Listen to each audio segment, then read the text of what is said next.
You won't believe it. This ball just smoothly rolled into the church while the crowd erupted in cheers, but the teacher looked like he lost his favorite toy and went home and booted out Da Vinci.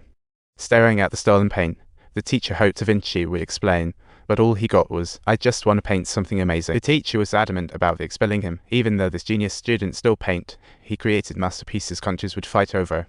Da Vinci got kicked out onto the streets, but Mona was the first to spot his genius. Learning he was booted over paint, he was furious. Ignoring everything, he took Da Vinci's paintings to show the teacher, who gazed at it, deep in thought, flipping it in his hands like it was a diamond. As he saw the teacher, he quickly asked, "What's this for?" "It's for putting a lantern out front."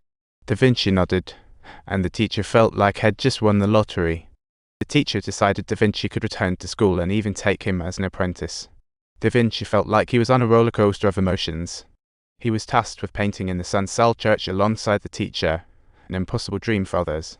Da Vinci looked puzzled, but the teacher he received a divine gift. That night, the teacher woke Da Vinci to start his first lesson on 3 types of light.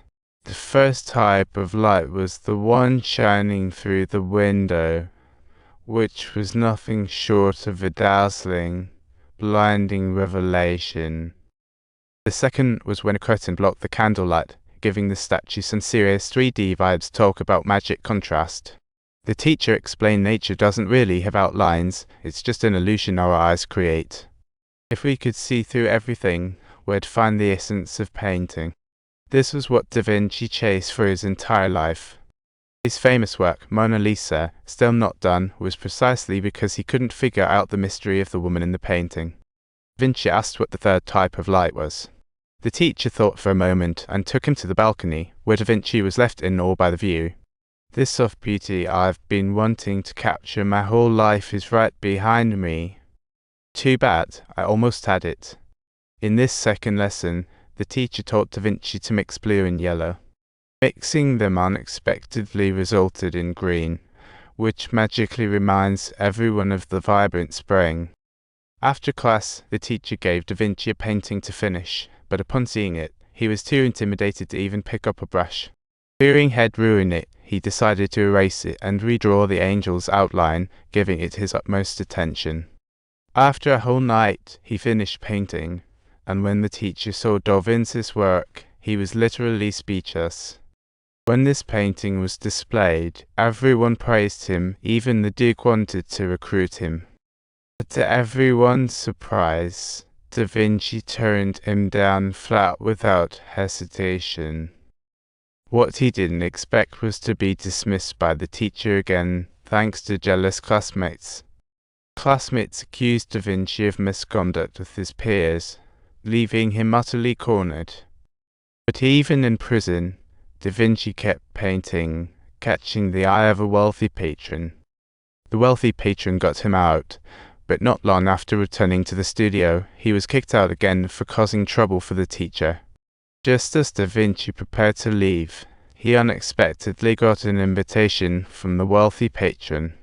The patron wanted him to paint a portrait of his daughter. Da Vinci, feeling grateful, happily obliged. But when he saw the girl's sad expression, he was at a loss for how to start, let alone portray a joyful image.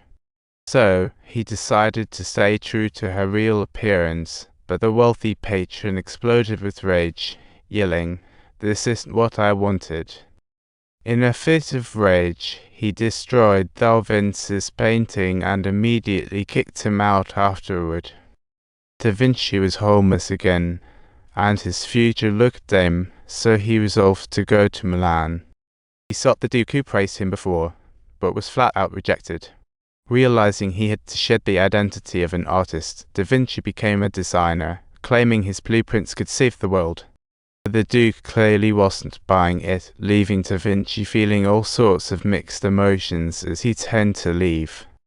Not wanting to miss it, he decided to try again. This was a miracle. Da Vinci imagined himself stirring the tides of history, but found himself shackled by bronze. While he could cast sculptures of different shapes, that challenge was no easier than carving. After a lengthy period of deliberation and refinement, he finally realized the Duke demanded a statue that embodied heroism. However, his statue appeared more akin to a timid and fragile cupcake, utterly devoid of heroism.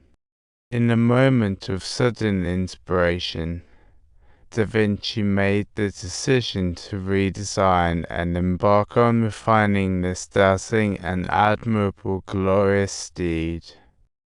After 7 grueling days and nights, Da Vinci was on fire, rushing to explain to the Duke, "This statue is just a prototype. The actual masterpiece will be 8 times bigger." The Duke was shockingly impressed.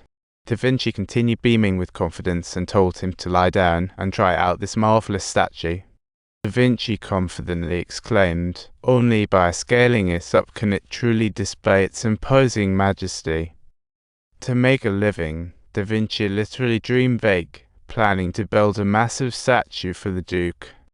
This was an utterly fantastical tale, beyond imagination, in the 15th century. Months later, Da Vinci finally crafted the statue mold, a moment for celebration, but instead, he fell down in the dumps. He discovered a fatal flaw and made a mess of the statue, but he never could quite fix it. The Duke's weapons took his bronze materials, all his efforts were for nothing. Da Vinci, unable to take it anymore, went to confront the Duke. The endless fighting never seemed to stop, and ultimately the Duke tasked him with painting a mural, the theme being Jesus' Last Supper. Furious, Da Vinci returned and ripped up all his design sketches, feeling a cloud of despair settling in his heart. He replied without hesitation, "It's all suffocating blame. Abandoned by parents, friends, and now even the Duke is cutting ties." Da Vinci gathered his courage again. If even God could betray, what chance do we mere mortals have? He had already envisioned the mural clearly, the Last Supper scene with Jesus and the 12 disciples. As long as he believed in his path, success would follow. Da Vinci was determined to find the right disciples to depict their essence.